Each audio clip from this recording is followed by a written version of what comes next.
नमस्कार दर्शकों, मैं हूं ऐश्वर्या कपूर और आप देख रहे हैं मेरे साथ दशहरे वाले दिन पूछता है भारत। शुरुआत ऐश्वर्या के एजेंडा से और पूछता है भारत कि आखिरकार कब होगा इस जाति स्वरूप रावण का, ये जो जाति स्वरूप जहर हमारे समाज में बिल्कुल घुस चुका, या इसको दोबारा घुसाने की पूरी कोशिश हो रही है हमारे राजनेताओं द्वारा। कब होगा इसका अंत? क्योंकि इसका अंत तो होना चाहिए तुरंत। परंतु दर्शकों, राजनेताओं के अलावा और पूछता हूं मैं और पूछता है भारत, जरा बता दीजिएगा मुझे कोई और एक ऐसा व्यक्ति जो बोले कि जाति से किसी भी प्रकार का उसे लाभ या वो चाहता है कि ये जाति रहे। सारे राजनीतिक दल कहते हैं ये जाति जहर है, जातियों की वजह से सदियों से दशकों से एक वर्ग को, समाज के एक वर्ग को झेलना पड़ा है। तो भाई अगर झेलना पड़ा है तो अंत करो ना इसका। जैसे प्रभु श्री राम ने रावण का अंत किया था, क्या रावण कम बुद्धिमान थे? क्या रावण में ज्ञान की कभी कोई कमी थी? नहीं। कई कई जगह तो यह भी लिखा गया है कि ज्ञान में वो प्रभु श्री राम से भी ऊपर थे। लेकिन evil can never prevail। आप बात समझिए, ये जो हमारे राजनेता, उसमें कई बार बीजेपी भी है तो हर बार कांग्रेस है, समाजवादी पार्टी, आम आदमी पार्टी, ये सब ये जाति का डर दिखा के, ये रावण रूपी जाति को दिखा के कहते हैं देखो इससे तुम्हारा नुकसान हुआ है लेकिन इसे रखना है क्योंकि इसे दिखा के ही तो तुम्हारा वोट लेंगे।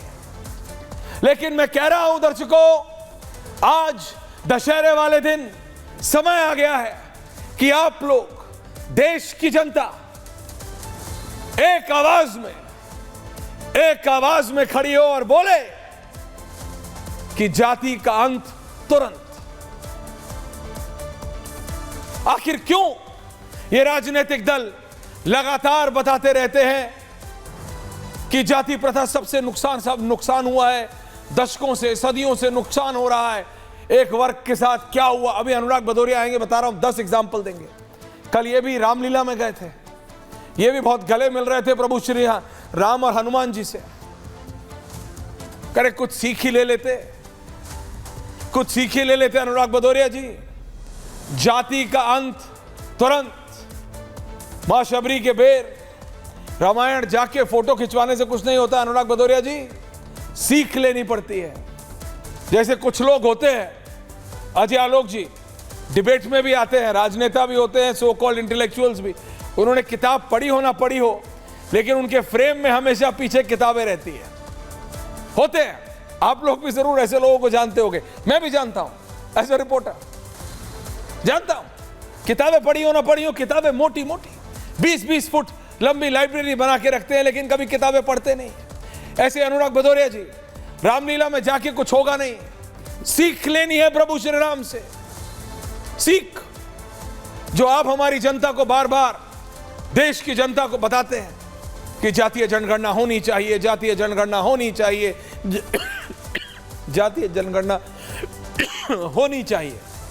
आप ये बताइए ना, एक तो फायदा बताइए जातियों से। आप तो अभी मेरे को 1,00,001 गलतियां बताएंगे या नुकसान बताएंगे जाति प्रथा से। एंड यू आर राइट अनुराग भदौरिया, मैं आपको गलत नहीं कह रहा हूं। एक वर्ग है, और ये अजय आलोक जी भी मना नहीं कर सकते, ना रंगरेज साहब, ना अजय वर्मा, कि जिसने सदियों से इसकी मार खाई है। तो जब आप भी ये मानते हैं और अजय आलोक भी, मैं भी और अंग्रेज भी और अजय वर्मा भी, तो फिर आइए ना, एक साथ आइए, बोले बीजेपी और कांग्रेस, समाजवादी पार्टी और AIMIM एक साथ हाथ पकड़ के बोले कि जाति का अंत तुरंत। लेकिन नहीं, वोट लेना है अजय आलोक जी, वोट, और उस वोट के लिए कुछ भी जायज है।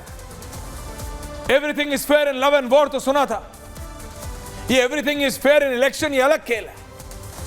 इसलिए दर्शकों, मैं सिर्फ इतना कह रहा हूं और उसके बाद हम BJP, Samajwadi party, Congress, AIM सबके प्रवक्ताओं की बात सुनेंगे, क्योंकि आज दशहरा है। मैं इसलिए कह रहा हूं, इस जातीय रूपी रावण का अंत तुरंत होना चाहिए, नहीं तो ये आपको यही दिखा के बोलते रहेंगे, देखो नुकसान होता है तो अंत करो ना, खत्म करो, सब बराबर। राहुल गांधी कहते हैं जातीय जनगणना कराऊंगा, पता होना चाहिए कौन कितना है। आप किसका पता करना चाहते हैं कितना है, ये सबको पता है राहुल गांधी जी। क्लियरली बात कीजिए। आप जानना चाहते हैं कि मुसलमान कितने, उसमें क्या खराबी है, पता होना है। लेकिन जो आप जातीय जनगणना के नाम पे देश में डिवाइड करने की क्रिएट कर रहे हैं, और कहीं ना कहीं अखिलेश यादव भी उनका समर्थन करके साइलेंट सपोर्ट दे रहे हैं। अनुराग भदौरिया, अजय आलोक, रंगरेज जी, अजय वर्मा जी, अजय आलोक जी, कम से कम आज बीजेपी ही सामने आ जाए। बीजेपी भी तो क्लैरिटी नहीं देती। अभी अनुराग भदौरिया आपसे पूछेंगे, वो ठीक है उनका स्टाइल है, वो हाथ पैर हिलाते हैं, इधर उधर की बात करते हैं, लेकिन फिर वो एक सवाल जरूर पूछेंगे आपसे कि बीजेपी बताए कि वो जातीय जनगणना के खिलाफ है। आप भी बोलेंगे नहीं, आप भी इसमें मिडिल रास्ता लेंगे। जातियों से आप सब मानते हैं कि डिवीजन से नुकसान होता है, लेकिन फिर भी आप सब उसके खिलाफ नहीं बोलते।